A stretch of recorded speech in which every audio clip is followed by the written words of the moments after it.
Boy dates girl 2 years older, learns she's his twin. They were anxiously waiting in the doctor's reception area. It has been almost 2 years of trying to get pregnant and nothing has been working. The doctor entered with a sad expression on his face. As he sat down, he squeezed his nose, reluctant to look them in the eyes. What he'd say would shatter their world. Max Patterson was a fine arts graduate. He was 27 years old and it was his life goal to be a well-known contemporary artist. But to make a bit more money, he took up a job as a concierge. He couldn't help but feel unfulfilled. He had done so many amazing things in his life, but something was missing. Max met a beautiful woman named Casey, who was living at the hotel he worked at. She was older than Max, but the two shared undeniable chemistry. 2 years after meeting one another, the pair got married. The joy that this marriage offered Max was beyond anything he had ever experienced. Despite this, he still felt empty. Max could not understand why the feeling wouldn't go away. He was living his dream life with the best partner possible, so what could be wrong? Casey was a fantastic listener, so he decided to talk to her about what was going on. He informed her she had made a massive difference in his life. But something was wrong, and he couldn't pinpoint what it was.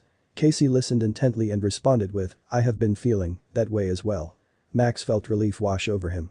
They spent hours talking about what they could do to fix this. Eventually, they concluded that having a child was the answer to their problems. They had no idea that this would be the source of their problems. The pair attempted to get pregnant for the next few months. They were excited and full of hope initially. However, every pregnancy test Casey took came back negative. With each test, their hope began to fade. It was clear that something was preventing them from achieving their objective. Both Max and Casey were raised in huge adoptive households. As a result, they desired above all else to establish their own. A large family would give their marriage the boost it needed. It broke their heart that they were unable to get pregnant. They began discussing visiting a doctor as they needed help desperately. They decided that it was best to approach a doctor. Casey felt like she was the reason they could not get pregnant. Max could not believe what he was hearing. She was perfect. If anyone has a problem, it's him. They scheduled a meeting that night and by the following day, they were on their way to the physician's office. Max held Casey's hand tightly as they arrived at the hospital. He could feel the sweat dripping off his forehead. He had no idea what he'd do if he were the problem. Casey hugged him, wanting to reassure him that everything would be alright. Max smiled and hoped for the best. Max and Casey sat in front of the doctor. The couple recounted their situation to the doctor, who kindly advised them not to be concerned. They might have a child if they take the proper steps. For their tests, the doctor ordered them to different rooms. After that, he met down with them and explored various options for having children, such as adopting. Was that something they would be open to? Max and Casey went home that day feeling more hopeful than they had in a while. They would return for their results in a week. Before Max and Casey knew it, they were back at the doctor's, waiting to see why they couldn't get pregnant. The doctor walked in with their results. He sat then stood up, pacing for a minute before sitting again. What he said broke Max's heart. "The problem isn't with either of you," the doctor said. "But your DNA is nearly identical." "Identical?" Max asked, his heart shattering within. "Yes," answered the doctor. "This means you two are closely related. It's why you're having a hard time conceiving." Max's jaw slackened.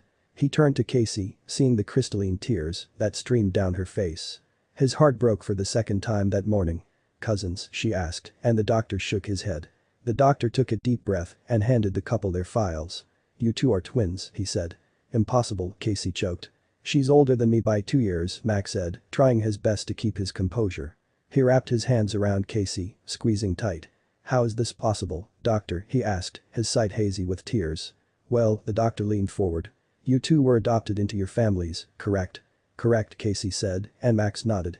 "You were both conceived through the same round of in vitro fertilization," the doctor said. He pointed at a page in their files that detailed everything. "What happened is your mom decided to have Casey first instead of twins. Max, you were frozen as an embryo for 2 years." The doctor wiped his face. "Your biological parents died in a car accident. The state put you up for adoption when no relatives claimed you. Sadly, your adoption papers failed to mention you were siblings." Max and Casey went home in tears that day. They knew they'd come to the end of their matrimony. A month later, they annulled their marriage. Although they were sad, they knew they could still explore a relationship as brother and sister.